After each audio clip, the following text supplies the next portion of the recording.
Hi and hello there, Libra! Welcome new subscribers. My name is Yan, returning tambayers. Thank you sa inyong walang sawang love and support for me. At kung hindi nyo pa na-subscribe pa tayong other channel, link is down below sa ating description box. So if interesado, click lamang yung link na yan para kayo ay makapunta there at araw-araw ay nag-upload tayo ng collective readings for all signs doon. Okay, at yun nga, wala tayong gender here. Babae, lalaki, LGBT, lahat ay welcome. No? So just take only what resonates. Kung may cross-watcher si Libra at may Libra placement sa natal/birth chart, welcome din kayo. So we're gonna take a look at your August 2025 messages, Libra. So yeah, let's get into your reading.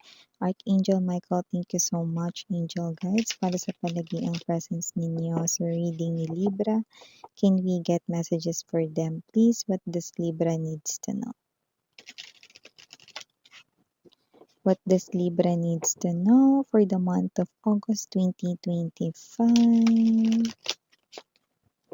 Libra. What does Libra needs to know? Libra.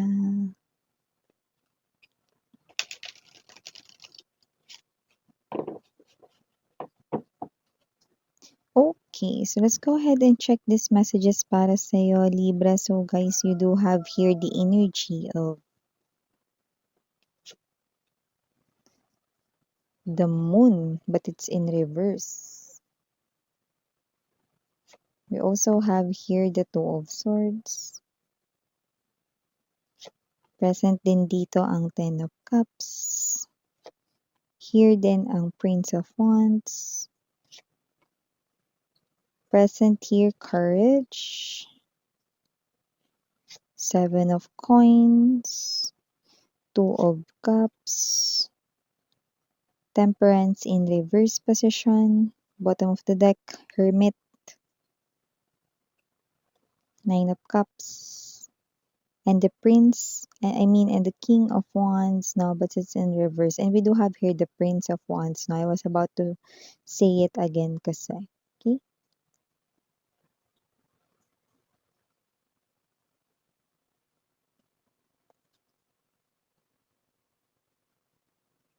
Okay, so Libra, sa nakikita natin dito mga babes, no, we've got the moon in reverse in the courage.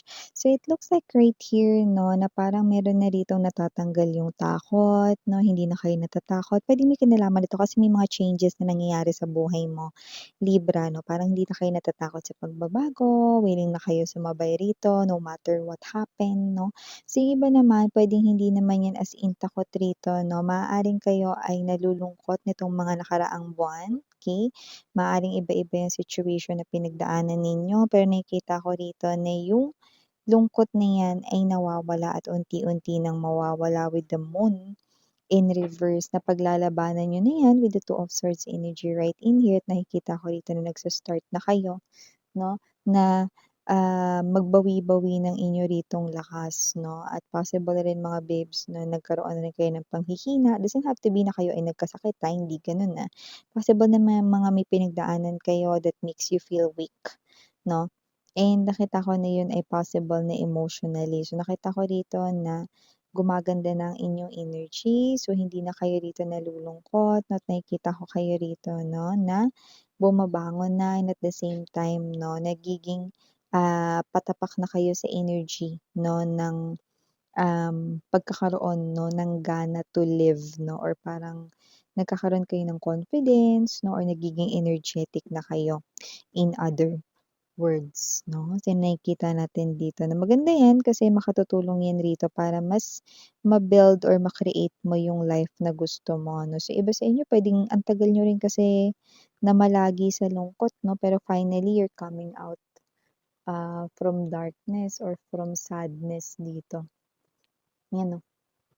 So, maliban dyan, Libra, nakita rin tayo ng energy rito, ha, na posibleng meron ditong energy, no, na ayaw magpatalo, no, pero baluktot naman yung kanya rito na pinaglalaban. So, possible, no, na meron kayo ritong ma-encounter na someone, no, na puro daldal lang, puro kuda lang, no. At nakikita natin dito, wala naman siya rito na parang sinasabi na may sense 'no. So kung sino man siya puwedeng baluktot rito yung pinaglalaban niya or pananiniwalaan niya na but with the Seven of Pentacles energy, nakikita ko tahimik ka lang, hindi ka lumalaban diyan 'no, kaya siya naiinis sa'yo. So possible mga babes na alam mo at naiintindihan mo yung situation at nangyayari 'no. This person could be younger than you sa age but doesn't have to be. It might not be sa work lamang, puwede rin 'yan 'no, sa iyo ritong ibang nakakasalamuha. Pero nakikita ko rito the more na nagiging silent ka because you understand what's happening, what's going on, the more na nabibwisit siya sa'yo. Yeah, mas nakakainis kasi mga babes yung hindi nagsasalita. So, maaaring gano'n yung inyong energy, puwedeng hindi niyo siya rito patulan or puwedeng siya ay parang hayaan niyo lang 'no, kasi alam niyo naman kung ano talaga yung totoong nangyayari. So, it could be any situation, okey? So, maliban diyan sa love life naman, we have here the Ten of Cups energy and the Two of Cups 'no. So, nakikita natin dito na kung asawa mo na ito, mas magiging maganda at matibay pa ang samahan ninyong dalawa. At possible na lumabas or mag-date din kayo ng kayong dalawa lang ng iyong husband or ng inyong wife 'no, 'yan na lalo na kung may mga anak kayo na parang hindi mo nakasali yung mga kids 'no, kayo munang dalawa. So, puwedeng kayo ay mag-date ng iyo rito 'no na spouse 'no or asawa mo 'no this August 'no. Pero kung hindi mo pa 'to asawa 'no at kayo ay mag-boyfriend-girlfriend pa lang, nagpaplano siya together with his or her friends 'no, kung paano kayo rito mabibigyan 'no ng special na date. Doesn't have to be na, araw ninyo 'no or anniversary ninyo 'no, pero kahit wala basta may pinaghahandaan siya rito 'no. Parang pagmumukhain niya ito na parang normal lang kasi parang meron kayo ritong schedule, I'm picking up schedule ng pagkikita. Pero nakikita ko rito na isa diyan 'no is gagawin niyang mas special at mukhang kasali rito yung mga friends, 'yan 'no, may mga pagganap dito, okey, na-involve yung mga friends. So, nakikita kong masosurpresa ka and at the same time, kikiligin ka kasi person mo 'yan, Libra 'no. And yes, paano naman kami mga singles miss 'yan, wala ba kami diyan? Meron siyempre 'no, with the Temperance in reverse energy, Prince of Wands right in here 'no. Possible okey, na yung, may gusto sa'yo rito 'no is puwede na talaga siyang umamin this August talaga sa inyo 'no at bungad talaga ng August 'no. Possible na sa mga unang araw ng August or baka sa first week ng August na umamin na ito sa inyo, yan ang nakikita ko dito, okey. Kasi meron siya rito na parang energy na baka may umaaligid-aligid na iba sa inyo, yan 'no, or kahit wala, yan 'no. Pero yung iba dahil dun 'no, so naiisip niya na baka meron ng umaaligid sa inyong iba na baka mas mahirapan siya. 'Di ba? So with the temperance in reverse, this person here will now confess his or her feelings for you that he or she likes you, no? At high chance, no, na yung marami-rami sa kanila, no, is first week pa lang ng August, yan, no, aamin na. Pero yung iba mga babes na maaaring second week 'no, mga ganyan. So, just take how this resonates, okey. Eh, nakikita ko dito 'no, na yung iba possible na matuwa kayo kasi kung sino daw yung may gusto sa inyo with the Nine of Cups energy 'no, yung iba ha, hindi sa lahat 'no, yung iba sa inyo yan talaga yung mismong crush ninyo, yan 'no. Matagal mo ng crush with the Hermit energy. Taray. So, maliban diyan Libra, nakakita na tayo ng energy dito 'no, with the King of Wands energy, okay, and the Hermit.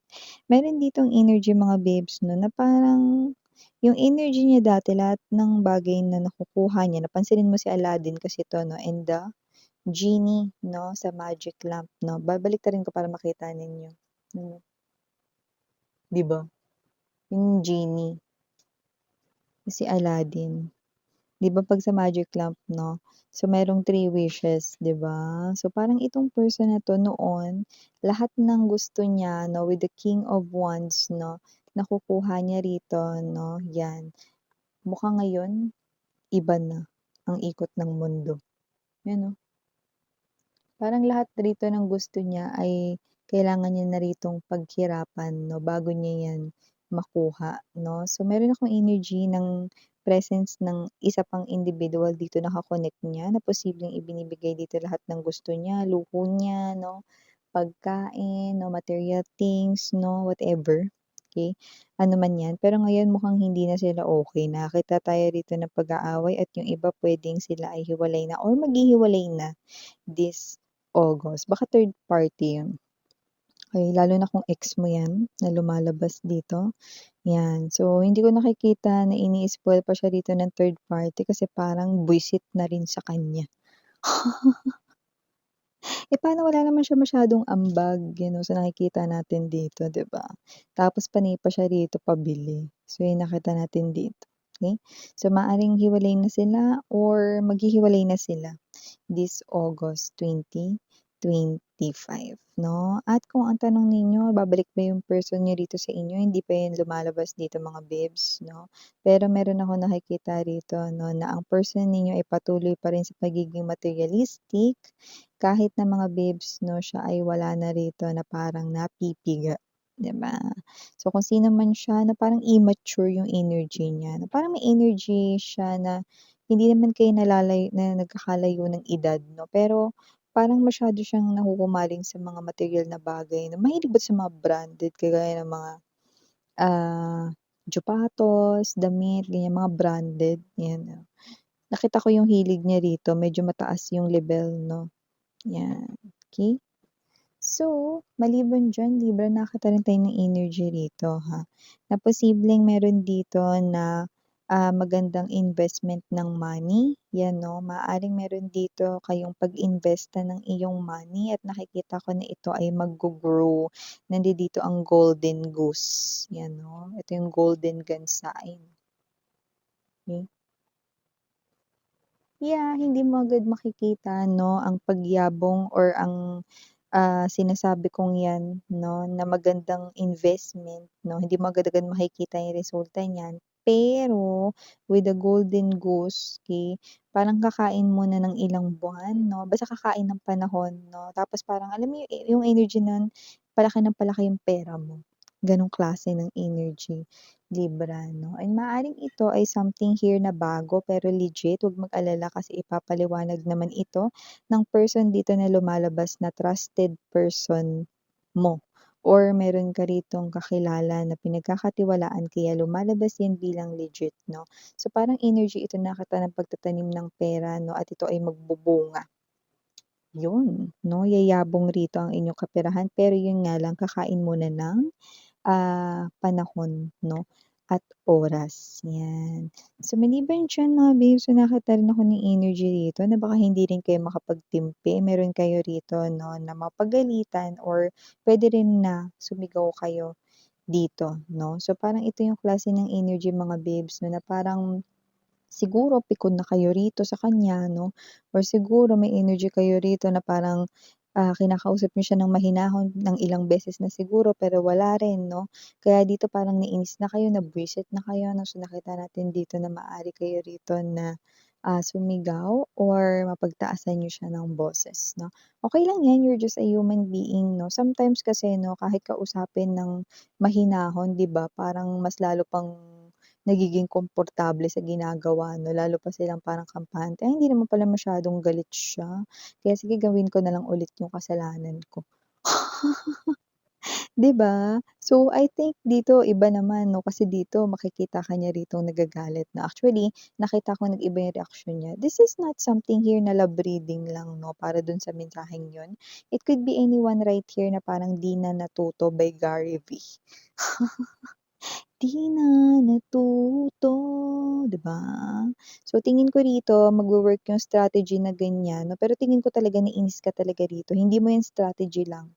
Talagang nainis ka na talaga dito 'no, pero tingin ko magwo-work 'no, kasi meron ditong positive na result na lumalabas 'no. Paano positive result na lumalabas? Nakaramdam kasi itong tao na 'to ng fear after kanyang marinig na magalit 'no. 'Di ba kapag minsan 'no, yung mga nanay 'no, 'pag pinapagalitan yung mga anak nila 'no, tapos yung bata 'no, parang natakot ayaw niya na pagalitan siya ulit 'no, 'yan parang gano'n. Parang hindi niya na ulit gagawin 'no, dahil nakita niya yung ibang side mo. Yan. So, yun yung mga messages right here for you, Libra. Thank you so much for your time here, babe. Again, I'm Yuriana on me. 사랑해요, love and light. 안녕.